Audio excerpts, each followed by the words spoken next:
Good afternoon आप सभी को। A very very good afternoon. A very good afternoon to everyone. मैं बिल्कुल शानदार हूं। आप सब कैसे हैं? एक बच्चा लिख रहा है, सर क्लास स्टार्ट करो ना बेटे, सर पार्टी चालू करो ना। मतलब टाइप किए बिना टाइप करना क्या सीख लिया? Alright, good afternoon to everyone. Good afternoon to everyone. मतलब कुछ भी, एग्जैक्टली प्रथम, कुछ भी। ऑलराइट, चलिए शुरू करते हैं अपन आज की क्लास।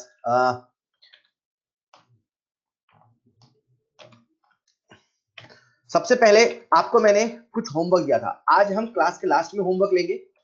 वैसे तो क्लास के स्टार्टिंग में हमेशा आपको मैं होमवर्क देता हूं, आज होमवर्क मैं आपको क्लास के लास्ट में दूंगा, राइट? तो सबसे पहले जो मैंने आपको लास्ट क्लास में होमवर्क दिया था, पहले वो डिस्कस कर ले। सबसे पहला सवाल आपके सामने है स्क्रीन पर। इसका आंसर बताना चाहेंगे आप सभी? आप सबने सॉल्व किया होगा आंसर? आप सबने इसे सॉल्व कर लिया होगा? इसका आंसर जल्दी से। अरे मैंने होमवर्क दिया था, सॉल्व किया है ना? कि देख रहे हो? हाँ, ये तो रह गया। क्या बात है, लाइन से मुझे बच्चों ने सही आंसर दिया। Correct answer for this problem is 30%। Alpha is 30%। बहुत अच्छे, बहुत अच्छे, क्या बात है। अगला सवाल जो मैंने आपको होमवर्क में दिया था वो ये था। आपको इसमें एसिड के बारे में बता रखा है, HX से 30% आयोनाइज्ड अल्फा दे रखा है। सवाल आपसे elevation in boiling point and depression in freezing point पूछा है, राइट? डेल्टा टीबी और डेल्टा टीएफ पूछा है। ओके, तो what is the value of delta TB? सबसे पहले डेल्टा टीबी बताएंगे। 0.20 चलेगा। 0.20। डेल्टा टीएफ 0.72 है ना? किसी बच्चे को डाउट हो तो बताइए। यार सबसे बन गया होगा, ये तो हद आसान सवाल है। डेल्टा टीवी बराबर I into K B into M. Delta TV बराबर I into K F into M. क्या बात है, लाइन से सभी बच्चों से बन गया है सही जवाब। सबका सही जवाब, बहुत अच्छे। अगला सवाल जो मैंने आपको होमवर्क दिया था, शायद ये था क्या? तो इसमें आपसे पूछा है calculate degree of ionization that is I. हो सकता है ये बहुत सारे बच्चों से नहीं बना हो। देखो यार, आपको मैंने आई के कई सारे फॉर्मूले बताए थे। आई का जो मेन फॉर्मूला था वो क्या था? Observe colligative property upon calculated colligative property that is OCP upon CCP. Okay, I है ओसीपी अपॉन सीसीपी है ये। जब इसे हम नंबर से रिलेट करते हैं तो क्या हो जाता है? ये ऑब्जर्व्ड नंबर है ना? Observed number upon calculated number, right? और जब इसे ही हम मॉलिक्यूलर वेट से रिलेट करते हैं तो क्या हो जाता है बच्चों फॉर्मूला हमारा? Calculated molecular weight upon observed molecular weight. तो बस फॉर्मूला आपको लगाना था, यहां से आई निकलेगा, आई से alpha. So the correct answer for this problem is 0.335। किसी बच्चे को डाउट हो, रेज योर हैंड। जब इसे हम परसेंट में कन्वर्ट करते हैं तो 33.5%। किसी बच्चे को डाउट हो तो रेज योर हैंड। ऑलराइट, सभी से बन गया, बहुत बढ़िया, बहुत बढ़िया। अगला सवाल जो मैंने आपको होमवर्क दिया था वो ये है। X3Y2 एक तरफ है, A2B3 एक तरफ है, दोनों का कंसंट्रेशन दे रखा है और आपसे पूछा है ब्राउन कलर किधर आएगा, भूरा रंग किधर आएगा? X की तरफ, Y की तरफ, कि दोनों की तरफ, कि कुछ नहीं होगा, कि कुछ होगा? क्या बात है, बहुत सारे बच्चों ने सही आंसर दिया और बहुत सारे बच्चों ने गलत आंसर दिया। सवाल में सबसे पहले आपको एक फैक्ट बता दिया।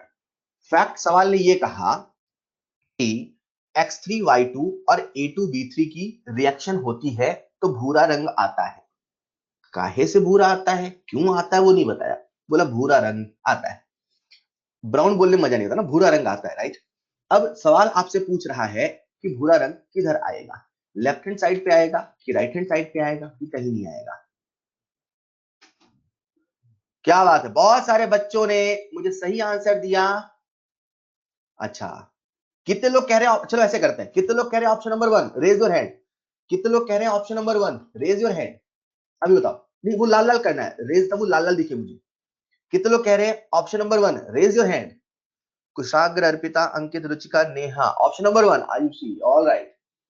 चंद्र, श्रेया, कुमार, गौरव, ऑप्शन नंबर 1। ठीक है, बहुत सारे हैं, अग्रिमा, शिविका, कुशाग्र, माधवी, ठीक है। चलो ऑप्शन नंबर 1 समाप्त। कितने लोग कह रहे हैं ऑप्शन नंबर 2? Option number 2। कितने लोग कह रहे हैं ऑप्शन नंबर 2? हाथ खड़े करने, रेज योर हैंड, ताकि वो स्क्रीन पे रेड रेड कलर दिखाई दे। Okay, Shal Chauhan, Suri Meti, Namrata, Rucha Balkrishna, Barkha, Abdul, Mariyam, Dhruv, Akanksha, Shweta, Asma, Vikas. Okay, Harshit option number 2 अच्छी थी। कितने लोग कह रहे हैं option number 3? Option number 3, raise your hand. Option number 3, कितने लोग कह रहे हैं option number 3? 3 raise your hand. Okay, Nandish, Sahildeep, option number 3 वाले बहुत अच्छे। सबसे कम ऑप्शन नंबर 3 वाले। कितने लोग कह रहे हैं ऑप्शन नंबर 4? कितने लोग कह रहे हैं ऑप्शन नंबर 4? कितने लोग कह रहे हैं ऑप्शन नंबर 4? अरे वाह, बहुत बढ़िया। And the correct answer for this problem is option number 4। Sir क्यों? ओ भैया, एसपीएम के थ्रू सॉल्यूट मॉलिक्यूल नहीं पास होता।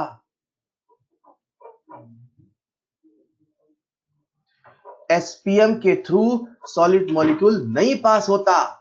X2Y3 A2B3 सॉल्यूट है। भूरा बनने के लिए इधर से उधर सॉल्यूट को जाना पड़ेगा। एसपीएम के थ्रू सॉल्यूट मॉलिक्यूल नहीं पास होता। So the correct answer is option number 4। Is this clear? चलिए, हाँ बिल्कुल सही कहा श्रेय, ये बहुत फेमस क्वेश्चन है, बहुत बढ़िया। ओके, तो याद रखिएगा। अच्छा नहीं था यार, सवाल की लेंथ देख के आप लोग घबरा जाते हैं। 5 लाइन का सवाल है, बड़ा सा डायग्राम है, आपको लगता है कठिन होगा। ये पूरा साइकोलॉजिकल गेम है। आपके एग्जाम में कठिन सवाल नहीं आ सकता, और आया तो आपके लिए कठिन नहीं हो सकता। आपके एग्जाम में कठिन सवाल नहीं आ सकता, और अगर आया मुझे बाद में करना, अभी नहीं है, बाद में, क्लास के बाद, जैसे क्लास के बाद।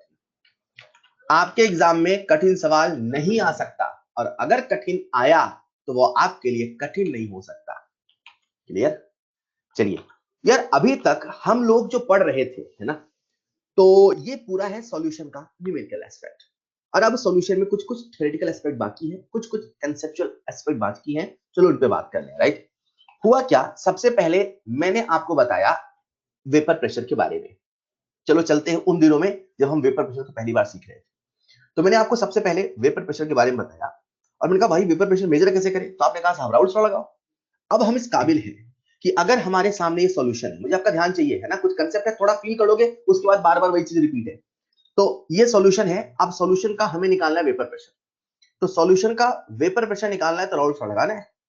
तो पानी है, इसमें आपने मिला दिया नाइट्रिक एसिड, लेट्स से। तो आपने पानी में नाइट्रिक एसिड मिलाया, सॉल्यूशन बन गया, आपने राउल्स लगाया, P बराबर P0 into X करके, और इसका वेपर प्रेशर निकाला। जब हम इसी सॉल्यूशन का वेपर प्रेशर जब हम इसी सॉल्यूशन का वेपर प्रेशर इंस्ट्रूमेंट से निकालते हैं और राउल्स लॉ से ऑन पेपर निकालते हैं, मतलब कैलकुलेटेड एंड ऑब्जर्व्ड। इंस्ट्रूमेंट से पता किया, that is experimental, that is observed. On paper Raoult's law का फॉर्मूला लगा के सॉल्व किया, दैट इज कैलकुलेटेड। जब हम दोनों को देखते हैं तो भैया हम चौंक गए, दोनों अलग अलग थे। क्या राउल्स लॉ गलत है? क्या फॉर्मूला हमने गलत लगाया?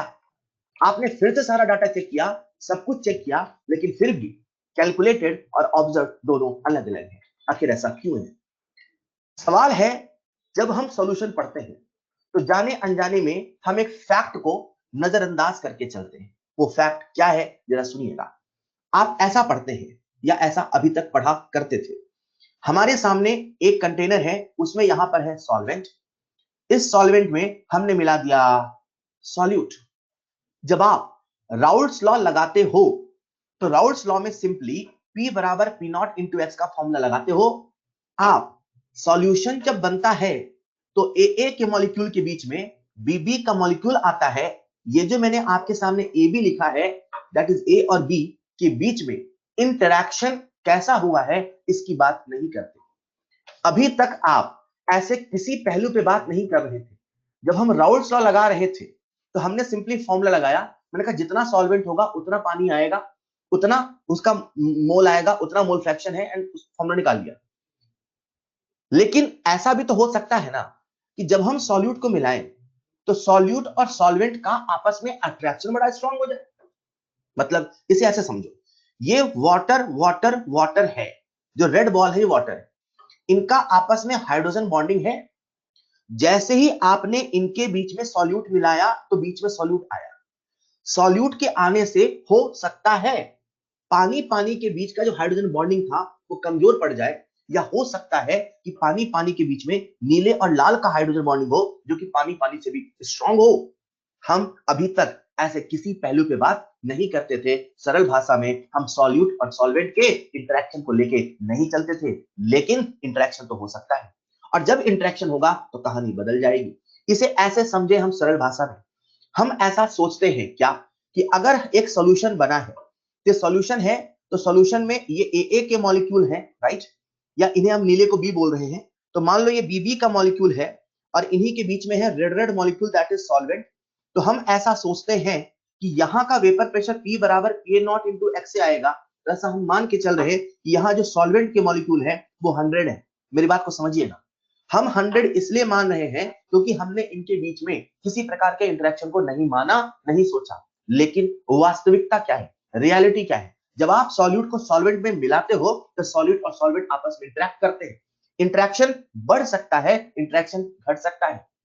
मतलब हो सकता है आप सोच रहे हो यहाँ 100 मॉलिक्यूल है, लेकिन सच्चाई में यहाँ 100 नहीं 120 है। सर यहाँ 120 कैसे हो सकते हैं? अरे जैसे ही सॉल्वेंट बीच में आया तो हो सकता है पानी पानी का जो हाइड्रोजन बॉन्डिंग था, जितना पानी पानी का हाइड्रोजन बॉन्डिंग था उससे कमजोर हो गया। जैसे ही पानी पानी के बीच में हाइड्रोजन बॉन्डिंग कमजोर हो गया तो पानी का एस्केप करने का टेंडेंसी बढ़ गया। आप सोच रहे हो 100 लेकिन ऊपर है 120, तो जो वेपर प्रेशर आएगा 120 से आएगा, 100 से नहीं आएगा। हो सकता है ऐसा नहीं कुछ ऐसा हो। आप सोच रहे हो ऊपर 100 मॉलिक्यूल है लेकिन सच्चाई में ऊपर 100 नहीं, 100 से कम 90 है। सर 90 क्यों है? हो सकता है ये जो सॉल्यूट आया है जिसने पानी पानी से इतना बढ़िया हाइड्रोजन बॉन्डिंग बनाया कि पानी पानी से भी स्ट्रांग है। हो सकता है पानी पानी की जो टेंडेंसी थी ऊपर जाने की, जैसे सॉल्यूट आया इतना स्ट्रांग बॉन्ड बन गया, उनकी टेंडेंसी वेपराइज होने की कम हो गई। हम सोच रहे थे 100 आएगा, 100 से कम आएगा। हम अभी तक इंटरेक्शन पे बात नहीं कर रहे थे, लेकिन वास्तविकता यह है कि इंटरेक्शन तो होता है और जैसे ही इंटरेक्शन होता है जो हम सोच रहे थे उससे अलग होता है। हम सोच क्या रहे थे? हम सोच रहे थे कि अगर वेपर प्रेशर निकालना है तो राउल्ट्स लॉ लगाना है, P बराबर PA0 इंटू एक्स का फॉर्मूला लगाना है। लेकिन हो सकता है उसमें इंटरेक्शन हुआ हो। जब इंटरेक्शन हुआ होगा तो जो आपका राउल्ट्स लॉ का फॉर्मूला था वो नहीं लगेगा, वैल्यू उसके बराबर नहीं आएगी। तो इसे मैं ऐसे कहता हूं क्योंकि सॉल्यूशन का वेपर प्रेशर हमें जो मिल रहा था वो या तो राउल्ट्स लॉ से आए गए वेपर प्रेशर के बराबर होगा या तो बराबर नहीं होगा। जब बराबर नहीं होगा तो दो बातें होंगी, या तो वेपर प्रेशर जितना हम सोच रहे हैं राउल्ट्स लॉ से उससे ज्यादा होगा, या तो जितना हम सोच रहे हैं राउल्ट्स लॉ से उससे कम होगा। बच्चों ये कुछ ऐसा है जैसा कि आइडियल गैस में आपने पढ़ा था, या तो आइडियल गैस इक्वेशन को फॉलो करेगा या तो आइडियल गैस इक्वेशन फॉलो नहीं करेगा। आइडियल गैस इक्वेशन फॉलो नहीं करेगा या तो पीडी होगा या तो एनडी होगा। पीडी यानी कि पॉजिटिव डेविएशन, मैं मान के चल रहा हूं आप भूले नहीं हो। तो इसे हम यहां पे ऐसे कहते हैं, अगर कभी कोई सॉल्यूशन राउल्ट्स लॉ को फॉलो करता है हर कंसंट्रेशन पर, हर टेम्परेचर पर, हर सिचुएशन पर, तो हमने उस सॉल्यूशन का नाम दे दिया आइडियल सॉल्यूशन। सर उसे हमने आइडियल क्यों कहा, उसे हमने आदर्श क्यों कहा? क्योंकि ये ऐसा था जितना हम सोच रहे थे वैसा ही था। हम सोच रहे हैं 100 मॉलिक्यूल ऊपर होने चाहिए, तो वास्तविकता में 100 ही थे, ना तो 100 से ज्यादा थे ना तो 100 से कम थे। लेकिन रियलिटी ऐसी नहीं है। अगर कभी ऐसा होता है राउल्ट्स लॉ से आए गए वेपर प्रेशर और ऑब्जर्व वेपर प्रेशर दोनों की वैल्यू इक्वल होती है, हाँ वो आइडियल है। बट एक्चुअल में ऐसा नहीं होता। जब ऐसा नहीं होता तो क्या होता? या तो वेपर प्रेशर ज्यादा होगा या तो वेपर प्रेशर कम होगा। अगर वेपर प्रेशर ज्यादा होगा तो इसे हम कहेंगे भैया इसने तो हमें पॉजिटिव डेविएशन दिखा दिया, जिसे मैं शॉर्ट फॉर्म में बोलूंगा पीडी, जिसे मैं शॉर्ट फॉर्म में बोलूंगा PD. In the same way अगर उसका वेपर प्रेशर जितना हम सोच रहे हैं उससे कम होगा, उसे हम बोलेंगे नेगेटिव डेविएशन, बोले तो एनडी। मतलब वेपर प्रेशर बराबर नहीं तो या तो ज्यादा या तो कम, ज्यादा तो पॉजिटिव डेविएशन, कम तो नेगेटिव डेविएशन। ऐसे सॉल्यूशन जिनमें डेविएशन होता है, जिनमें राउल्ट्स लॉ से आए गए वेपर प्रेशर से अलग वेपर प्रेशर होता है, भटकाव होता है, डेविएशन होता है, इन सॉल्यूशन को हम कहते हैं नॉन आइडियल सॉल्यूशन। बच्चों मेरी बात को सुनिएगा, ये जो मैं आपको टॉपिक पढ़ाने वाला हूं याद करना बहुत आसान है, पर अगर थोड़ा सा फील कर लो तो मजा आ जाएगा। तो मैं आपको फील प्लस याद दोनों पर ही फोकस कराऊंगा और दोनों हमें आने चाहिए। What we are talking? We are talking classification of solution. अभी तक हम सारी बातें थ्योरेटिकल कर रहे थे, अभी तक हम प्रैक्टिकल बातें नहीं कर रहे थे, हम मान के चल रहे थे इंटरेक्शन नहीं होता, लेकिन वास्तविकता में इंटरेक्शन होता है। जब इंटरेक्शन होता है तो कभी ज्यादा तो कभी कम होता है। जब कभी मैं इंटरेक्शन बोलता हूं तो इंटरेक्शन का मतलब हमारे एनसीईआरटी में जब जब बोला गया है जाने अनजाने में उसका मतलब अट्रैक्शन ही है। जैसे मैंने कहा इंटरेक्शन होता है, मैं नहीं कहना चाहता अट्रैक्शन, पर मेरा इंटेंशन है कहने का अट्रैक्शन, क्योंकि एनसीईआरटी में जो शब्द यूज है वो है इंटरेक्शन, तो हम लोग इंटरेक्शन ही बोलेंगे। तो जब मैं कहूं इंटरेक्शन बढ़ा तो आप समझ जाना अट्रैक्शन बढ़ा, जब मैं कहूंगा इंटरेक्शन घटा तो आप समझ जाना अट्रैक्शन घटा। इसका मतलब आप ऐसा सोच सकते हैं कि रिपल्शन बढ़ा, ऐसा सोच सकते हैं। क्लियर? तो जब भी कभी मुझे अट्रैक्शन बोलना होगा मैं इंटरेक्शन ही बोलूंगा, so that we can follow NCERT terminology. वास्तविकता में सॉल्यूट और सॉल्वेंट के बीच में इंटरेक्शन होता है, इंटरेक्शन कभी ज्यादा तो कभी कम होता है। इसी के बेसिस पे सॉल्यूशन का क्लासिफिकेशन होता है। ऐसा सॉल्यूशन जो राउल्ट्स लॉ को हर वक्त, हर सिचुएशन, हर कंसंट्रेशन पे फॉलो करता है वो आइडियल है, जो फॉलो नहीं करता वो नॉन आइडियल है। आओ एक एक करके समझते हैं आइडियल और नॉन आइडियल को। सबसे पहले बात करते हैं आइडियल सॉल्यूशन की। जैसा मैंने कहा, आइडियल सॉल्यूशन एक ऐसा सॉल्यूशन है जो राउल्ट्स लॉ को फॉलो करता है। आधे बच्चे कहते हैं सर ऐसा सॉल्यूशन जो राउल्ट्स लॉ को फॉलो करता है आइडियल है। This is wrong. Ideal solution की कंप्लीट डेफिनेशन क्या है सुनिएगा। ऐसा सॉल्यूशन जो राउल्ट्स लॉ को फॉलो करता है इतना सफिशिएंट नहीं है। At all concentration and at all temperature is called an ideal solution. मतलब इमेजिन करिए हमारे सामने यहां पर एक सॉल्यूशन है, जैसे ही कंसंट्रेशन 0.00001 हुआ आपने इसका वेपर प्रेशर राउल्ट्स लॉ से निकाला। इसका वेपर प्रेशर राउल्ट्स लॉ से और ऑब्जर्व वेपर प्रेशर दोनों बराबर आया। आपने कहा यह आइडियल है।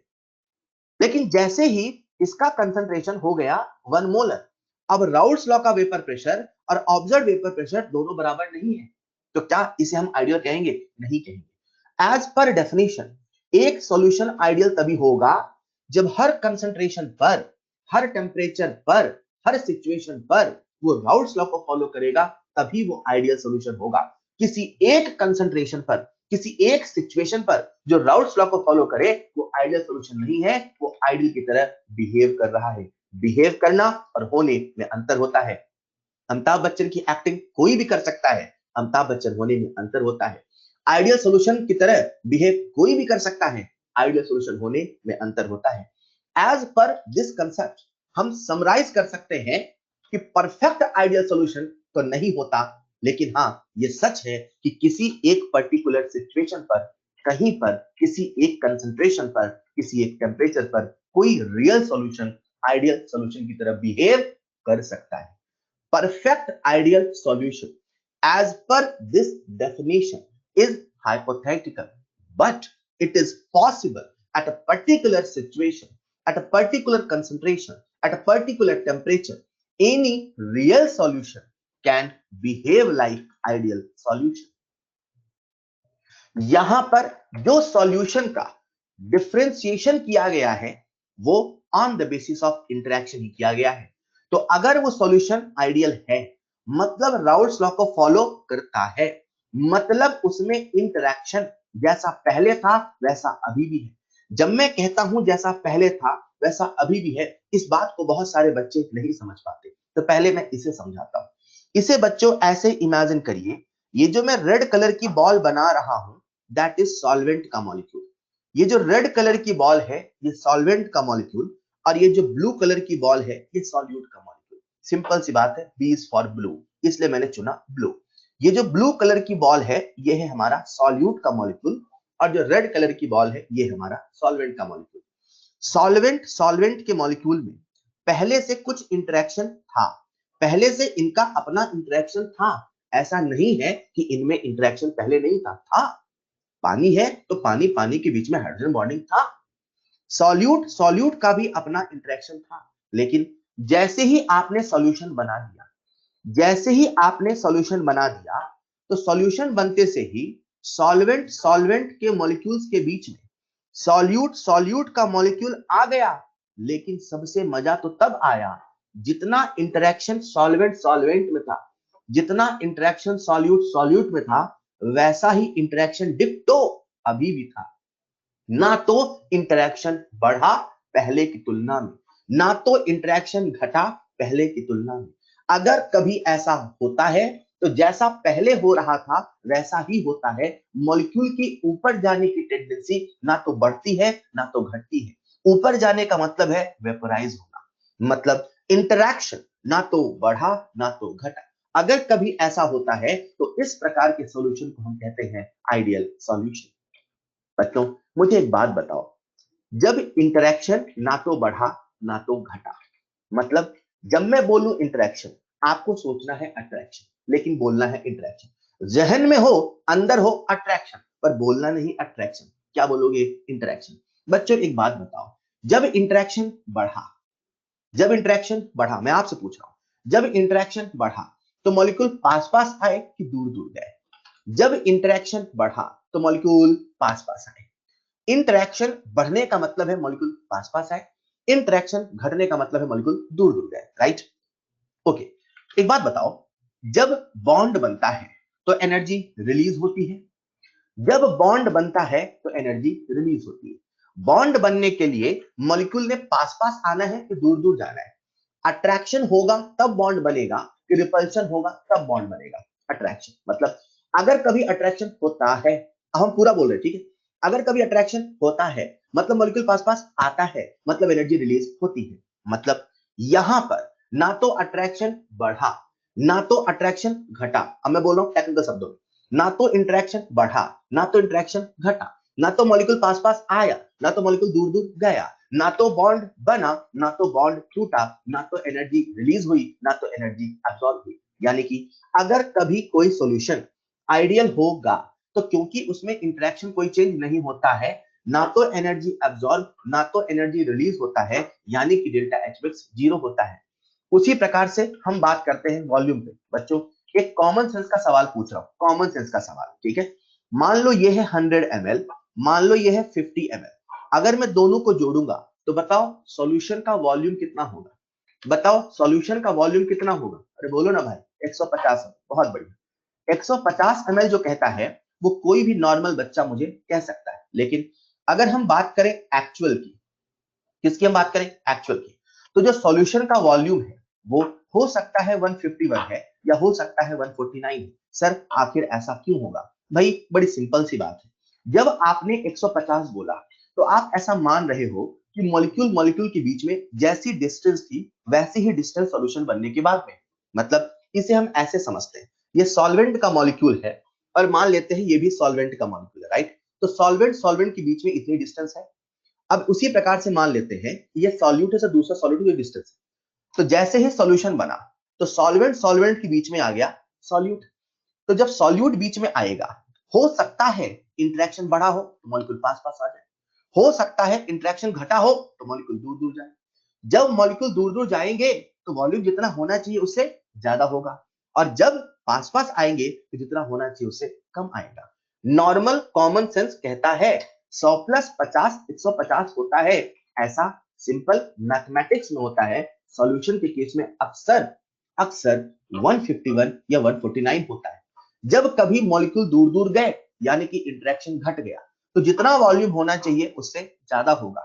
जब कभी इंटरेक्शन बढ़ा यानी मॉलिक्यूल पास पास आए तो जितना वॉल्यूम होना चाहिए उससे कम होगा।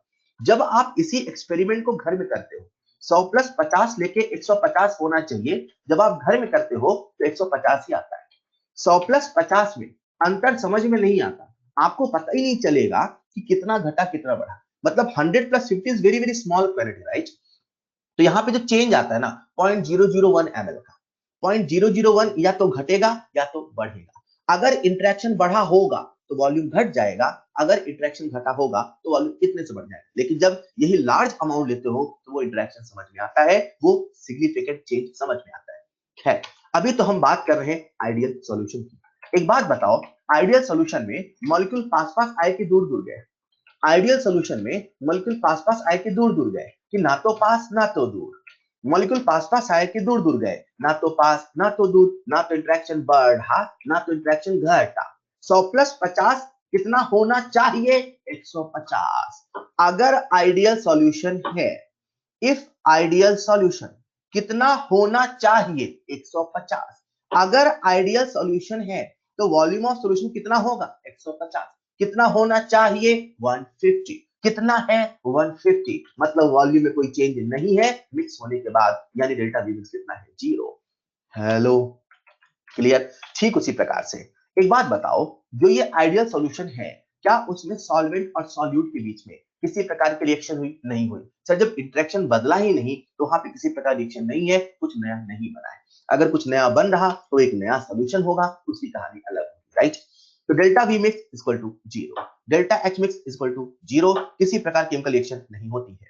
बच्चों एक बात बताओ, जो आइडियल सॉल्यूशन है क्या वो राउल्ट्स लॉ को फॉलो करता है? हाँ करता है। तो जब राउल्ट्स लॉ को फॉलो करता है तो जब आप पेपर में जितना वेपर प्रेशर निकालोगे और इंस्ट्रूमेंट से जितना वेपर प्रेशर निकालोगे, क्या दोनों सेम होगा? क्या दोनों सेम होगा? हाँ होगा, यानी ऑब्जर्व वेपर प्रेशर बराबर कैलकुलेटेड वेपर प्रेशर होगा। जब वेपर प्रेशर में कोई चेंज नहीं होगा तो जो बॉइलिंग पॉइंट है वो भी बराबर होगा। ये कैसे होता है मैं कुछ ही देर में इसे और फील कराता हूं। अभी फिलहाल इतना मानो कि जब वेपर प्रेशर में चेंज नहीं है तो बॉइलिंग पॉइंट में कोई चेंज नहीं है। Is this clear? ऑलराइट, चलो बात करते हैं एंट्रोपी पे। ठीक है, मुझे आपका ध्यान चाहिए। ठीक है, अभी मैंने आपके सामने डायग्राम बनाया था। ये जो पहला सॉल्यूशन है इसकी अपनी एंट्रोपी है, बोलो हाँ या ना। ये जो दूसरा सॉल्वेंट है इसकी अपनी एंट्रोपी है, बोलो हाँ या ना। लाल लाल नीला नीला, लाल लाल लाल, लाल लाल लाल, नीला नीला नीला, नीला नीला नीला, इनकी अपनी कुछ एंट्रोपी है। मैं नहीं कह रहा हूं इनकी एंट्रोपी 0 है। What I am saying, they already have some entropy. हम चेंज की बात कर रहे हैं, एंट्रोपी में चेंज क्या है सॉल्यूशन बनने के बाद उसकी बात कर रहे हैं, राइट। तो जैसे ही सॉल्यूशन बना, तो सॉल्यूशन बनने में अपन बिल्कुल बेसिक बातें कर रहे हैं। सॉल्यूशन बनने में क्या हुआ, लाल नीला लाल नीला लाल नीला लाल नीला, ऐसा नहीं लग रहा पहले एक ही तरह का अरेंजमेंट था, अभी अरेंजमेंट बदल गया। अभी जो सिस्टम है वो पहले से ज्यादा रैंडम हो गया। हाँ, अपने आप में वो भी सिस्टमैटिक है लेकिन पहले से ज्यादा रैंडम हो गया। तो जैसे ही रैंडमनेस बढ़ती है, बोलो एंट्रोपी बढ़ती है कि घटती है? बोलो एंट्रोपी बढ़ती है कि घटती है? यानी कि जो मिक्सचर है उसकी एंट्रोपी तो बड़ी है, डेल्टा एस ग्रेटर 0 है। चलो बात करते हैं डेल्टा जी पर। बच्चे एक बात बताओ, जब हमने सॉल्वेंट और सॉल्यूट को मिलाया, सॉल्वेंट और सॉल्यूट को मिलाया तो ये अपने आप सॉल्यूशन बना या आपसे पूछ के बना? उसने पूछा भैया सॉल्यूशन बन जाए, उसने ऐसा कुछ पूछा क्या कि अपने आप सॉल्यूशन बना? सॉल्यूट और सॉल्वेंट को ऐड करने से सॉल्यूशन अपने आप बना कि उसने आपकी परमिशन ली? अपने आप बना। तो स्पॉन्टेनियस है कि नॉन स्पॉन्टेनियस है? स्पॉन्टेनियस है। तो delta G less than 0 greater than 0, less than 0। कितना आसान है याद करना। क्लियर। चलो बात करते हैं ग्राफ पर। बच्चों ये जो ग्राफ आपके सामने बना है स्ट्रेट लाइन का, मतलब जो राउल्ट्स लॉ से हमने ग्राफ बनाया, क्योंकि आइडियल सॉल्यूशन एक ऐसा सॉल्यूशन है जो राउल्ट्स लॉ को फॉलो करता है, तो ऑब्वियसली उसका ग्राफ ऐसा बनेगा जैसे आइडियल सॉल्यूशन का होता है। इस पर बात हमने पहले भी कर ली है। ठीक है, ये जो ग्राफ आपको दिख रहा है दैट इज ए का, ये जो ग्राफ आपको दिख रहा है दैट इज बी का, और ये जो ग्राफ आपको दिख रहा है दैट इज सॉल्यूशन का।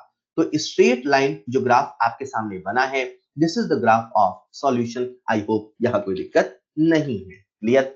बच्चों जब हम बात करते हैं आइडियल सॉल्यूशन की, तो जैसा मैंने आपसे कहा, वैसे तो एक परफेक्टली आइडियल सॉल्यूशन का जो कंसेप्ट है वो हाइपोथेटिकल है, but it is possible at some concentration, at some temperature a real solution can behave like ideal solution. तो मैं ऐसे कितने सॉल्यूशन हो सकते हैं जो आइडियल की तरह बिहेव करें? मैं आपको कुछ ट्रिक बताऊंगा याद करने की। अगेन मैं आपको रूल नहीं बताऊंगा, क्योंकि अगर हम रूल समझने लगे तो हर एक का यहाँ पे रूल अलग अलग है, जो बहुत एक्सटेंसिव हो जाएगा पढ़ना अलग। लेकिन मैं आपको यहाँ पर एक ट्रिक बताता हूँ, ठीक। और उस ट्रिक के माध्यम से हम हमारे सिलेबस में, लिसन केयरफुली, उस ट्रिक के माध्यम से हम हमारे सिलेबस में जितने एग्जाम्पल हैं उनको आइडेंटिफाई कर सकते हैं, कौन आइडियल है कौन आइडियल नहीं है, राइट। तो वो ट्रिक क्या है जरा सुनिएगा।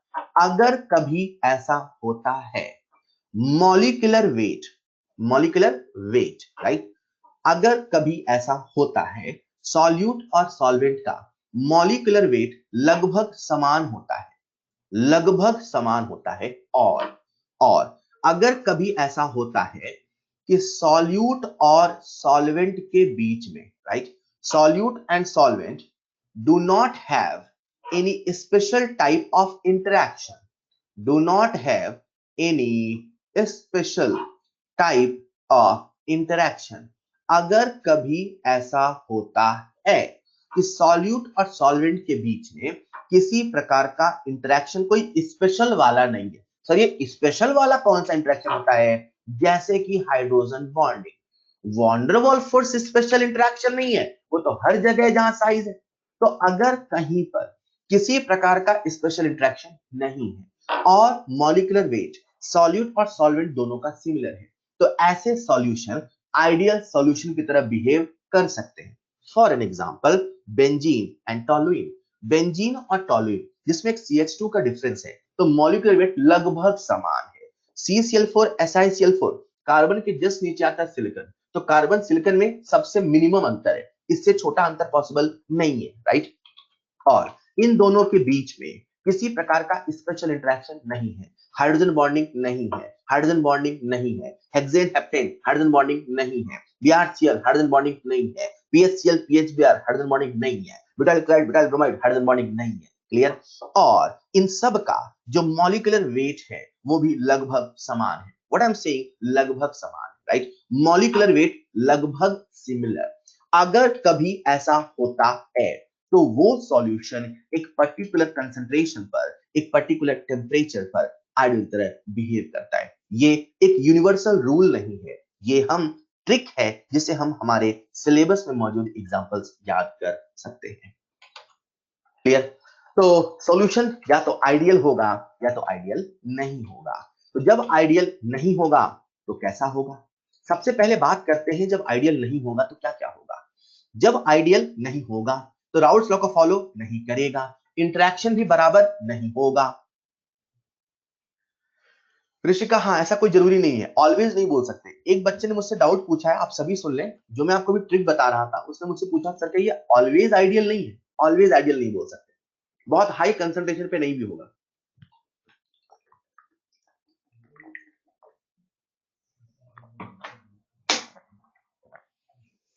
इसीलिए जब प्रॉब्लम की फ्रेमिंग सही होती है ना, वहां वर्ड लिखा होता है which of the following solution behave like ideal solution. मतलब जो सही सवाल बनाते हैं उनकी लैंग्वेज ऐसी होती है, बाकी सवाल बनाने कुछ भी बना सकते हैं। आई होप आप समझ पाए। क्लियर। तो जब प्रॉब्लम की फ्रेमिंग सही होती है तो उसमें ऐसा लिखा होता है the following solution will behave like ideal. तो बिहेव क्यों लिखा है? Because they can behave at a particular situation, her concentration पर, हर टेम्परेचर पर they must follow Raoult's law, ऐसा नहीं। हेलो। अब सॉल्यूशन अगर आइडियल नहीं है तो फिर क्या है? आइडियल नहीं है तो सर राउल्ट्स लॉ को फॉलो नहीं करेगा। राउल्ट्स लॉ को फॉलो क्यों नहीं करेगा? क्योंकि इंटरेक्शन इक्वल नहीं है। इंटरेक्शन इक्वल नहीं का मतलब क्या है? हम सोच रहे 100, ऊपर या तो है 120 या तो है 80। क्लियर। अब कभी कभी मॉलिक्यूल्स का नंबर ज्यादा होगा तो कभी कभी कम होगा, which solely depends on interaction between solute and solvent, right. Obvious सी बात है, जब इंटरेक्शन इक्वल नहीं होगा तो कभी अट्रैक्शन होगा तो कभी रिपल्शन होगा। जब अट्रैक्शन होगा एनर्जी रिलीज होगी, जब रिपल्शन होगा एनर्जी अब्सॉर्ब होगी। मतलब कभी एक्सोथर्मिक होगा तो कभी एंडोथर्मिक होगा, तो डेल्टा एच मिक्सिंग जीरो करीब जीरो के बराबर नहीं होगा। इन द सेम वे जब वो आइडियल नहीं, नॉन आइडियल है, तो वॉल्यूम 100 प्लस 50 150 नहीं होगा, कभी 151 तो कभी 149 होगा। 151 149 एक एग्जांपल है ताकि आप उसे फील कर पाओ। क्लियर। तो डेल्टा वी मिक्सिंग भी जीरो नहीं होगा। बात आती है डेल्टा एस की, तो फर्क इससे नहीं पड़ता सोल्यूशन क्या बना है, सोल्यूशन आइडियल बना है कि नॉन आइडियल बना है, इससे फर्क नहीं पड़ता। जब कभी सोल्यूशन बनेगा, जब कभी ए और बी की मिक्सिंग होगी, तो ए और बी दो कंपोनेंट होंगे जिनकी एंट्रोपी पहले से ज्यादा होगी, और क्योंकि एंट्रोपी पहले से ज्यादा है तो अपन कहते हैं डेल्टा एस मिक्सिंग, मतलब मिक्सिंग करने से जो एंट्रोपी है वो बढ़ती है, delta S mixing is positive. In the same way बात करते हैं डेल्टा जी की, तो क्या बना, क्यों बना, कैसे बना, हमें नहीं पता। अगर वो सॉल्यूशन बना है, आइडियल बना नॉन आइडियल बना बात की बात है, बट अगर वो सॉल्यूशन बना है, ए और बी को हम मिलाएं सॉल्यूशन बने, तो सॉल्यूशन आइडियल है नहीं है वो बात की बात है। क्या सॉल्यूशन बना है? हाँ बना है। अपने आप बना है? हाँ अपने आप बना है। तो क्या डेल्टा जी नेगेटिव है? हाँ नेगेटिव है। तो डेल्टा जी नेगेटिव होने वाला है सभी नॉन आइडियल के लिए, डेल्टा एस टोटल पॉजिटिव होने वाला है सभी नॉन आइडियल के लिए। क्लियर? अरे क्लियर। बच्चे सुन रहे हो क्या कि सो गए? आज बोलने वाला काम है, थोड़ा क्यूरियस में लग रहा है, आप सो रहे होगे साइड में, है ना? हाँ मत कह देना। ऑलराइट, तो ये सारी बातें हो गई, ठीक है, सुन रहे हैं ध्यान से, है ना?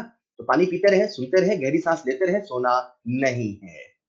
ओके, तो जैसा मैंने कहा जो नॉन आइडियल सॉल्यूशन है वो या तो पीडी होगा या तो एनडी होगा, राइट। अब एक एक करके बात करते हैं, एक बार पीडी एक बार एनडी, ठीक है।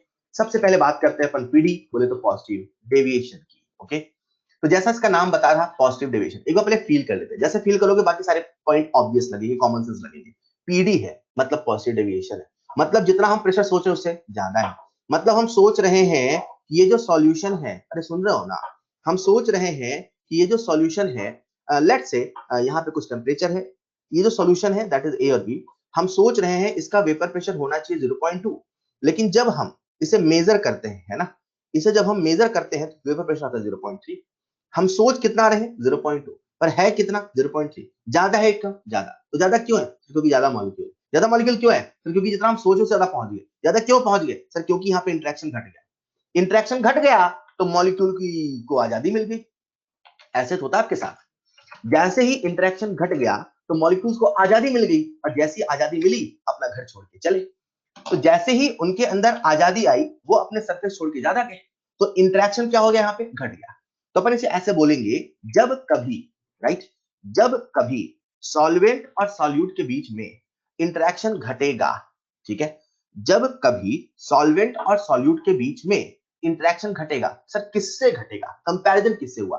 पहले से। पहले जो इंटरेक्शन था ए और बीबी का, अगर उससे इंटरेक्शन कम हो गया है तो हम कहेंगे मॉलिक्यूल्स के एस्केप करने की टेंडेंसी बढ़ गई है, नंबर ऑफ मॉलिक्यूल जितने होने चाहिए उससे ज्यादा हो गए हैं, तो वेपर प्रेशर जितना होना चाहिए उससे ज्यादा हो गया है। सरल भाषा में कहें, आकर्षण घटेगा तो आजादी बढ़ेगी। क्लियर? तो इसे अपन ऐसे कहते हैं, ए इंटरेक्शन और BB interaction is greater than AB interaction, या एबी का इंटरेक्शन पहले से कमजोर हो गया है। क्लियर? अब इंटरेक्शन कमजोर हुआ तो मॉलिक्यूल की एस्केप करने की टेंडेंसी बढ़ गई। यहां मैं लिख देता हूं, escaping tendency increases, escaping tendency increases, okay. तो जैसे ही इंटरेक्शन घटेगा escape करने की टेंडेंसी बढ़ेगी, ठीक है। तो जब escape करने की टेंडेंसी बढ़ेगी तो जो टोटल वेपर प्रेशर है जितना होना चाहिए उससे ज्यादा होगा, राइट। मतलब वही है कि राउल्ट्स लॉ से जितना आना चाहिए उससे ज्यादा होगा। अब आते हैं अपन डेल्टा वी डेल्टा एच पे। बच्चे एक बात बताओ, पीडी में इंटरेक्शन घटा है कि बढ़ा है? बच्चे एक बात बताओ, पीडी में इंटरेक्शन घटा है कि बढ़ा है? पीडी में इंटरेक्शन घटा है कि बढ़ा है? अरे बोलो ना, घटा है। तो मॉलिक्यूल्स दूर दूर गए हैं कि पास पास आए हैं? मॉलिक्यूल दूर दूर गए हैं कि पास पास आए हैं? मॉलिक्यूल दूर दूर गए हैं कि पास पास आए हैं? दूर दूर गए हैं। जब बताओ बॉन्ड टूटता है तो इंटरेक्शन बढ़ता है कि घटता है? जब बॉन्ड टूटता है तो इंटरेक्शन बढ़ता है कि घटता है? इंटरेक्शन घटेगा कि बढ़ेगा? मतलब इंटरेक्शन घटने की टेंडेंसी में बॉन्ड टूटेगा। जब अट्रैक्शन घटेगा, सर आप अट्रैक्शन क्यों नहीं बोलते? क्योंकि एनसीईआरटी में अट्रैक्शन नहीं लिखा है। मैं बोलूंगा इंटरेक्शन, लेकिन मन में होगा अट्रैक्शन। जब इंटरेक्शन घटेगा तो मॉलिक्यूल दूर दूर जाएगा, तो बॉन्ड टूटने में भी तो ऐसा ही होता है, ऐसा पर रिलेट कर सकते हैं। तो जब इंटरेक्शन घट रहा है मतलब मॉलिक्यूल दूर दूर जा रहा है, मतलब एनर्जी एब्जॉर्ब हो रही। जब एनर्जी एब्जॉर्ब हो रही तो बताओ ये एक्सो है कि एंडो है? जब एनर्जी एब्जॉर्ब होगी तो एक्सो है कि एंडो है? एंडो है। तो बताओ delta H greater than zero less than zero? Greater than zero. अरे एंडोथर्मिक में delta H greater than zero है ना। अच्छा, फिर से बताओ, जब पीडी होता है तो मॉलिक्यूल दूर दूर जाते हैं पास पास आते हैं? जब पीडी होता है तो मॉलिक्यूल दूर दूर जाते हैं पास पास आते हैं? आप टाइप करते रहे ना, मैं लगातार सवाल पूछता रहूंगा, सब कुछ आपको बताना है, बस मैंने कंसेप्ट बता दिया। जब पीडी होता है तो मॉलिक्यूल दूर दूर जाते हैं, ठीक है। जब पीडी होगा तो मॉलिक्यूल दूर दूर जाएगा। जब मॉलिक्यूल दूर दूर जाएगा तो 100 प्लस 50 150 होना चाहिए, लेकिन जब मॉलिक्यूल दूर दूर जाएगा तो जो एक्चुअल वॉल्यूम होगा 150 होगा कि 150 से ज्यादा होगा? 150 होगा, 150 से ज्यादा होगा। 150 होगा कि 150 ज्यादा 151 होगा? मैं एग्जांपल लेके चल रहा था 151 159, तो कौन सा होगा? 151 होगा कि 149 होगा? 151 होगा। अरे वाह, तो डेल्टा वी मींस कैसा होगा? Greater than zero. ऑलराइट, चलो बात करते हैं अपन बॉइलिंग पॉइंट पे। आप सबका मुझे ध्यान चाहिए, आपका ध्यान चाहिए। अभी बात करते हैं पीडी की, राइट। तो इमेजिन करो ये हमारे सामने, ये हमारे सामने, ठीक है, एक सॉल्यूशन है, ठीक है। ये जो सॉल्यूशन है लेट्स से प्योर वाटर है, लेट्स से वाटर प्लस ए भी लिख देता हूं मैं, ठीक है। तो आप सबको पता है जो बॉइलिंग पॉइंट होता है वो एक टेम्परेचर होता है जब अंदर का प्रेशर बाहर के बराबर होता है। क्लियर? इमेजिन करो ये इसका जो बॉइलिंग पॉइंट है 100 डिग्री सेल्सियस। तो 100 डिग्री सेल्सियस कहने का मतलब है कि अंदर का जो वेपर प्रेशर है वो 760 mmHg है, क्योंकि बाहर का तो कांस्टेंट है, बाहर का बदलने वाला नहीं है, भगवान ही बदल सकते हैं, राइट। तो बाहर का प्रेशर है 760 mmHg, अंदर का जैसे ही 760 होगा वैसे ही बॉइलिंग शुरू हो जाएगा। लेकिन अपने पास जो सॉल्यूशन है वो पीडी, राइट। अब जो पीडी सॉल्यूशन है का फील क्या है? सर पीडी सॉल्यूशन का फील ये है कि वेपर प्रेशर जितना होना चाहिए उससे ज्यादा है। 100 डिग्री सेल्सियस पे 760 है, तो लेट्स अज्यूम कि 95 डिग्री सेल्सियस पर 750 है, लेट्स अज्यूम, राइट। तो हम मान के चल रहे हैं कि 95 डिग्री सेल्सियस पर अगर प्योर होता, अगर इंटरेक्शन कोई चेंज नहीं होता, तो 95 पे वेपर प्रेशर 750 होता। पर भैया सोल्यूशन तो कैसा है, पीडी। पीडी का मतलब जितना होना चाहिए उससे ज्यादा। अगर हम बात करें 95 डिग्री सेल्सियस पर वैसे इंटरेक्शन ना होता तो कितना होता, 750। पर अगर इंटरेक्शन है, उसमें भी इंटरेक्शन घटा है क्योंकि पॉजिटिव डेविएशन है, तो जो वेपर प्रेशर है वो 750 होगा कि 750 से ज्यादा होगा, वो 750 होगा कि 750 से ज्यादा होगा, 750 से ज्यादा होगा। तो 750 ज्यादा लेट्स से 760 mmHg होगा। तो बच्चों उसका बॉइलिंग पॉइंट क्या होना चाहिए था, 100, पर अभी कितना है, 95। ओ भैया बॉइलिंग टेम्परेचर घट गया। मतलब जिस सॉल्यूशन में पीडी होता है उसका वेपर प्रेशर बहुत ज्यादा होता है, तो बॉइलिंग पॉइंट कम होता है यार, कितना कॉमन सेंस है। चलो बात करते हैं डेल्टा एस का। सर डेल्टा एस का सिंपल सा लॉजिक है, लाल पीला लाल पीला लाल नीला, जो भी मैंने बोला था भैया। अगर आप सॉल्यूशन को मिक्स करोगे तो सॉल्वेंट के मॉलिक्यूल आएंगे, सॉल्यूट के मॉलिक्यूल आएंगे, and there will be different type of molecules, तो एंट्रोपी तो बढ़ेगी, रैंडमनेस बढ़ेगा, so delta S will be positive. चलो बात करें डेल्टा जी पे। आपको क्या लगता है डेल्टा जी निगेटिव होगा कि पॉजिटिव होगा? आपको क्या लगता है डेल्टा जी निगेटिव होगा कि पॉजिटिव होगा? सोल्यूशन आपसे पूछ के बना कि अपने आप बना? कैसा बना उसका स्वभाव है, पर बना तो ना, अपने आप बनाना, आपसे पूछ के तो नहीं बनाना, स्पॉन्टेनियस है ना। ऑलराइट, डेल्टा जी निगेटिव, क्या बात है। चलो बात करते हैं ग्राफ पर। बच्चों हम लोग ग्राफ बना रहे पीडी का। ये जो dot dot dot dot graph है ये आइडियल का था। आपको पता है जो पीडी है मतलब पॉजिटिव डेविएशन है, तो उसका जो वेपर प्रेशर होगा जितना होना चाहिए उससे ज्यादा होगा, होना चाहिए इतना, इससे ज्यादा, तो ग्राफ ऊपर ऊपर ऊपर ऊपर ऊपर। तो ग्राफ कुछ इस प्रकार से बनेगा पीडी का, ग्राफ कुछ इस प्रकार से बनेगा पीडी का, ग्राफ कुछ इस प्रकार से बनेगा पीडी का। ये जो ग्राफ आपके सामने बना हुआ है, राइट, ये जो ग्राफ ऊपर ऊपर बना हुआ है, this is the graph of solution showing positive deviation. यहाँ पर बहुत सारी बातें हैं, यहाँ पर बहुत सारे कंसेप्ट है ग्राफ में, लेकिन आपको बस ग्राफ याद रखना है। ऊपर क्यों है, क्योंकि वेव प्रेशर होना चाहिए उससे ज्यादा है। अगर ए का हम निकालें इतना होना चाहिए, पर वास्तविकता में क्योंकि पीडी है इतना नहीं होगा, इतना होगा, मतलब जितना होना चाहिए उससे ज्यादा होगा, तो ज्यादा होगा इसीलिए ग्राफ ऊपर ऊपर ऊपर, कुछ ऐसा। क्लियर? अब बात करते हैं अपन एग्जाम्पल पर। तो एग्जाम्पल की बात करें, अगेन मैं जो आपको एग्जाम्पल बता रहा हूं उसे याद करने का ट्रिक बताता हूं, ठीक है। आपके सामने जो एग्जाम्पल है सारे याद करने, देखो याद हो गए क्या आपको सारे? देखो देखते सारे याद हो गए क्या? ये सारे एग्जाम्पल पीडी के आपको याद करने, याद हो गए क्या? जल्दी बताओ, सारे एग्जाम्पल आपको याद हो गए क्या? नहीं ट्रिक नहीं बता रहा इस बार, मैं सोचा आप याद ही कर लोगे, क्यों ट्रिक बताओ इस जल्दी से याद करिए, आपसे पूछूंगा मैं।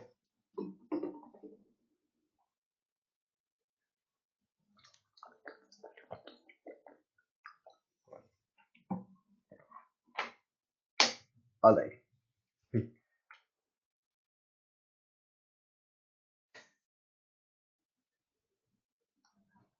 चलिए तो आपको मैं ट्रिक बता देता हूं, ठीक है। मैं जो आपको ट्रिक बता रहा हूं वो ट्रिक है हमारे सिलेबस में मौजूद एग्जाम्पल्स याद करने का। अगर अपन रूल की बात करें तो रूल यही होगा, हमें बॉन्डिंग को समझना होगा, हमें स्ट्रक्चर को समझना होगा, हमें इंटरेक्शन को समझना होगा। मतलब आपको देखना होगा इंटरेक्शन पहले से घटा है कि बढ़ा है। जब आप इसे समझोगे तभी आप बता पाओगे कहां पीडी हुआ है, कहां एंडिंग हुआ है। क्लियर? लेकिन अभी हमारे सामने जो एग्जांपल है उसे याद करने का आपको मैं ट्रिक बताता हूं। ध्यान से देखो, ethanol plus something, ethanol plus something, ethanol plus something. पल भर के लिए मिथेनॉल और वाटर को साइड में कर दे। तो अपना रूल नंबर 1, जब भी कभी आएगा सवाल और उसमें लिखा होगा इथेनॉल प्लस फलाना, इथेनॉल प्लस ढिमकाना, तो समझ जाना वो है पीडी। कुछ प्रकार से सेकंड में CCl4 plus something, CCl4 plus something, CCl4 plus फलाना, CCl4 प्लस ढकाना। इसमें जो सबसे इंपॉर्टेंट है वो है CCl4 प्लस CaCl3, राइट। तो अपना रूल नंबर 2, अगर कभी सवाल आता है CCl4 प्लस एनीथिंग, तो समझ जाना वो पीडी। अगेन ये रूल नहीं है, ये ट्रिक है हमारे सिलेबस में मौजूद याद करने का एग्जाम्पल्स। उसी प्रकार से पल भर के लिए बेंजीन और एसीटोन को साइड में कर दो, इसे जब बार बार देखोगे याद हो जाएगा। आ जाते हैं CS2 प्लस समथिंग पे। तो अगर कभी आपके सामने लिखा हो CS2 प्लस समथिंग, तो समझ जाना वो भी है पीडी। हालांकि इन्हें आपको याद करना पड़ेगा, पर एक इस सिंपल तरीके से आपको जल्दी याद हो जाता है। जैसे कल को सवाल आया, 4 ऑप्शन है, उसमें लिखा है उसमें लिखा है इथेनॉल प्लस एनीथिंग, समझ जाना पीडी। CCl4 प्लस एनीथिंग, समझ जाना पीडी। CS2 प्लस एनीथिंग, समझ जाना पीडी। इसे अलग से याद कर लेना, राइट। अब आते हैं अपन नेगेटिव डेविएशन। अब तो याद हो गया होगा आपको, अरे अब तो याद हो गया, हाँ सर अब आप पूछो। अब तो आपको याद हो गया होगा आइडियल कैसे, पीडी कैसे, राइट। चलिए अब तो याद हो गया, हाँ ठीक है ठीक है ठीक है, बहुत अच्छे प्रथम बेटा, बहुत बहुत टैलेंटेड बच्चे, पता।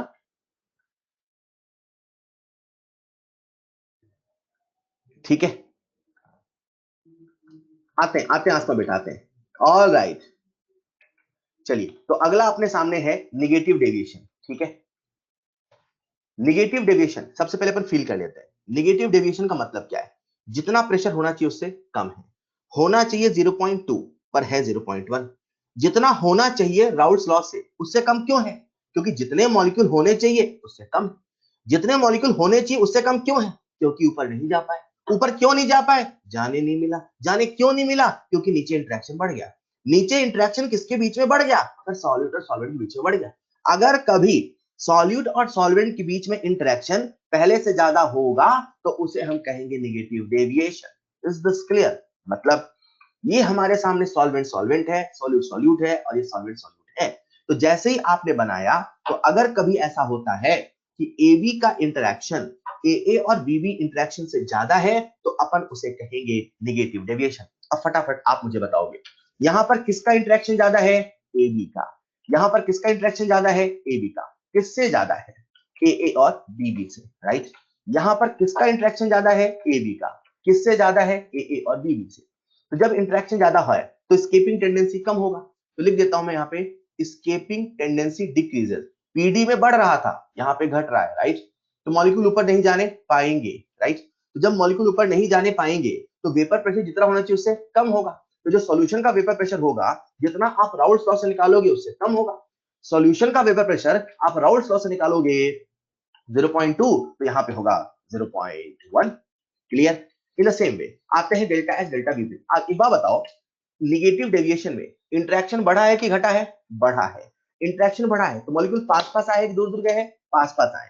अट्रैक्शन बढ़ा है, इंटरेक्शन बढ़ा है, मॉलिक्यूल पास पास आए, मतलब बॉन्ड बनने वाली सिचुएशन हुई है। तो जब बॉन्ड बनता है, एनर्जी रिलीज होती है कि अब्सॉर्ब होती है, रिलीज होती है।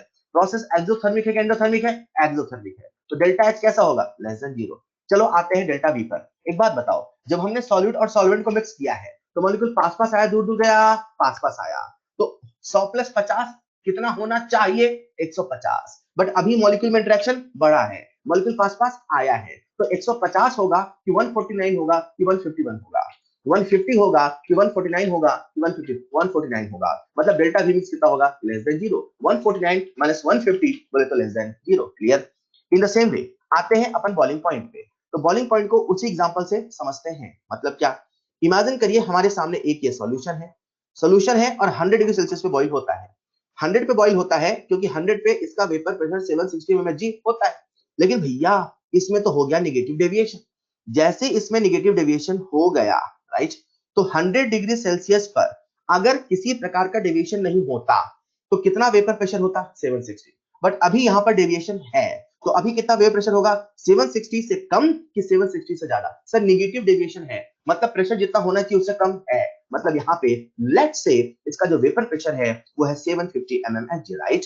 अब आप मुझे एक बात बताओ बच्चों कि 100 डिग्री सेल्सियस पर 750 mmHg है, तो क्या ये उसका बॉइलिंग पॉइंट है, तो क्या ये उसका बॉइलिंग पॉइंट है, साहब है ही नहीं। क्योंकि बॉइलिंग पॉइंट की डेफिनेशन तो वही है जब अंदर का प्रेशर बाहर के बराबर है। बाहर का प्रेशर तो कांस्टेंट है 760 mmHg, तो अंदर का जब 760 mmHg होगा तभी बॉइलिंग होगा। तो आप मुझे एक बात बताओ, अंदर का प्रेशर बढ़ाने के लिए मैं टेम्परेचर बढ़ाऊं कि घटाऊं, अंदर का प्रेशर बढ़ाने के लिए मैं टेम्परेचर बढ़ाऊं घटाऊं, बढ़ाऊं यानी कि बॉइलिंग पॉइंट बढ़ेगा, राइट, यानी कि बॉइलिंग पॉइंट बढ़ेगा। तो आप देख सकते हैं कि जो बॉइलिंग पॉइंट एक्सपेरिमेंटल है, बॉइलिंग पॉइंट क्रिटिकल से ज्यादा है। कितना कॉमन सेंस है यार।